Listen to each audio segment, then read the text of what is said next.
very considerate," remarked Nicholas. "Yes, I think it was, under the circumstances, his professional reputation being at stake," said Mr. Folair, quite seriously.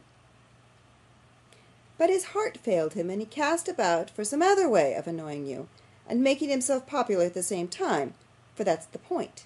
Notoriety, notoriety is the thing. Bless you if he had pinked you," said Mr. Folair, stopping to make a calculation in his mind. "It would have been worth 8 or 10 shillings a week to him. All the town would have come to see the actor who nearly killed a man by mistake.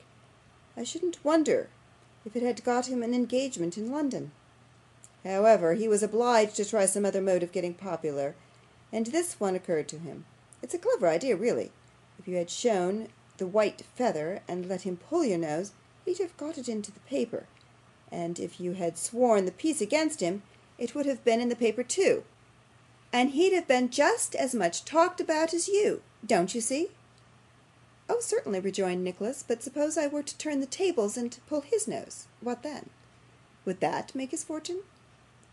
"Why, I don't think it would," replied Mr. Folair, scratching his head, "because there wouldn't be any romance about it, and he wouldn't be favourably known.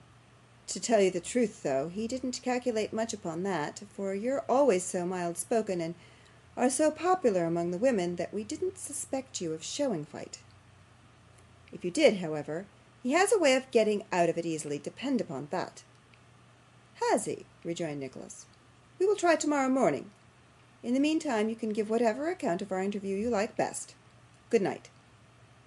As Mr. Folair was pretty well known among his fellow actors for a man who delighted in mischief, and was by no means scrupulous, Nicholas had not much doubt but that he had secretly prompted the tragedian in the course he had taken, and moreover that he would have carried his mission with a very high hand if he had not been disconcerted by the very unexpected demonstrations with which it had been received.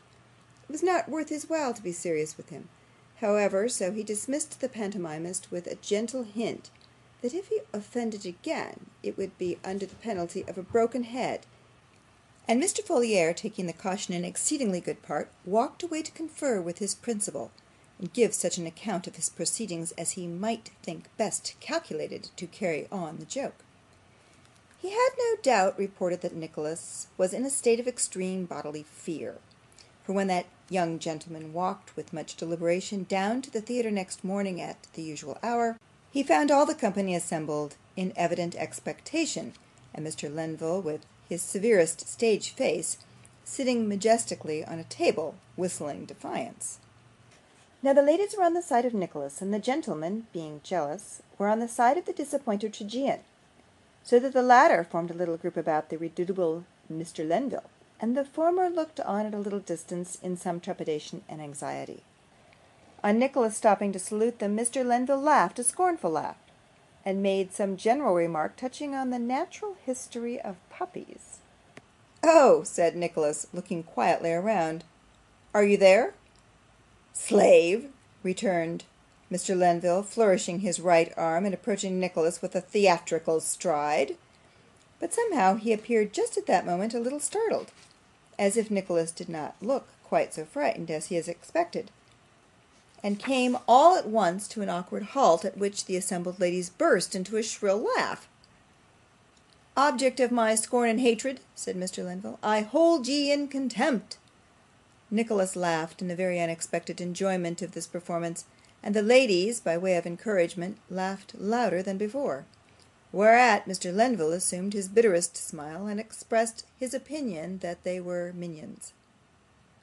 "But they shall not protect ye," said the tragedian, taking an upward look at Nicholas, beginning at his boots and ending at the crown of his head, and then a downward one, beginning at the crown of his head and ending at his boots, which two looks, as everybody knows, expressed defiance on the stage.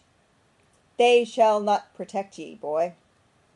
Thus speaking, Mr. Lenville folded his arms, and treated Nicholas to that expression of face with which, in melodramatic performances, he was in the habit of regarding the tyrannical kings when they said, "Away with him to the deepest dungeon beneath the castle moat," and which, accompanied with a little jingling of fetters, had been known to produce great effect in its time. Whether it was the absence of the fetters or not, It made no very deep impression on Mr. Lenville's adversary, however, but rather seemed to increase the good humour expressed in his countenance, in which stage of the contest one or two gentlemen, who had come out expressly to witness the pulling of Nicholas's nose, grew impatient, murmuring that if it were to be done at all, it had better be done at once, and that if Mr. Lenville didn't mean to do it, he had better say so, and not keep them waiting there. Thus urged, the tragedian adjusted the cuff of his right coat sleeve for the performance of the operation, and walked in a very stately manner up to Nicholas, who suffered him to approach to within the requisite distance, and then, without the smallest decomposure, knocked him down. Before the discomfited tragedian could raise his head from the boards, Mrs. Lenville, who, as has been before hinted, was in an interesting state, rushed from the rear rank of ladies, and, uttering a piercing scream, threw herself upon the body. "Do you see this, monster? Do you see this?" cried Mr. Lenville, sitting up and pointing to his prostrate lady, who was holding him very tight around the waist. "Come," said Nicholas, nodding his head, "apologize for the insolent note you wrote to me last night, and waste no more time in talking." "Never!" cried Mr. Lenville. "Yes, yes, yes!" screamed his wife. "For my sake, for mine, Lenville, forego all idle forms, unless you would see me a blighted corse at your feet." "This is affecting," said Mr. Lenville, looking around him, and drawing the back of his hand across his eyes. "The ties of nature are strong. The weak husband, and the father that is to be, relents. I apologize." "Humbly and submissively?" asked Nicholas. "Humbly and submissively," returned the tragedian, scowling upward, "but only to save her. For a time will come—" "Very good," said Nicholas. "I hope Mrs. Lenville may have a good one, and when it does come, and you are a father, you shall retract it if you have the courage. There! Be careful, sir, to what lengths your jealousy carries you another time, and be careful also, before you venture too far, to ascertain your rival's temper." With this parting advice, Nicholas picked up Mr. Lenville's ash stick, which had flown out of his hand, and breaking it in half, threw him the pieces, and withdrew, bowing slightly to the spectators as he walked out. The profoundest deference was paid to Nicholas that night, and the people who had been most anxious to have his nose pulled in the morning embraced occasions of taking him aside, and telling him with great feeling how very friendly they took it that he should have treated that Lenville so properly, who was a most unbearable fellow, and on whom they had all, by a remarkable coincidence, at one time or another contemplated the infliction of condign punishment, which they had only been restrained from administering by considerations of mercy. Indeed, to judge from the invariable termination of all these stories, there never was such a charitable and kind-hearted set of people as the male members of Mr. Crummles's company. Nicholas bore his triumph, as he had his success in the little world of the theatre, with the utmost moderation and good humour. The crestfallen Mr. Lenville made an expiring effort to obtain revenge by sending a boy into the gallery to hiss, but he fell a sacrifice to popular indignation, and was promptly turned out without having his money back. "Well, Smike," said Nicholas, when the first piece was over, and he had almost finished dressing to go home, "is there any letter yet?" "Yes," replied Smike. "I got this one from the post office." "From Newman Noggs?" said Nicholas, casting his eye over the cramped direction. "It's no easy matter to make his writing out. Let me see. By dint of poring over the letter for half an hour, he contrived to make himself master of the contents, which were certainly not of a nature to set his mind at ease. Newman took upon himself to send back the £10, observing that he had ascertained that neither Mrs. Nickleby nor Kate was in actual want of money at the moment, and that a time might shortly come when Nicholas might want it more.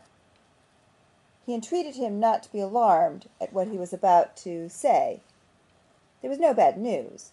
They were in good health, but he thought circumstances might occur, or were occurring, which would render it absolutely necessary that Kate should have her brother's protection, and if so, Newman said, he would write to him to that effect, either by the next post, or the next one but one. Nicholas read this passage very often, and the more he thought of it, the more he began to fear some treachery upon the part of Ralph. Once or twice he felt tempted to repair to London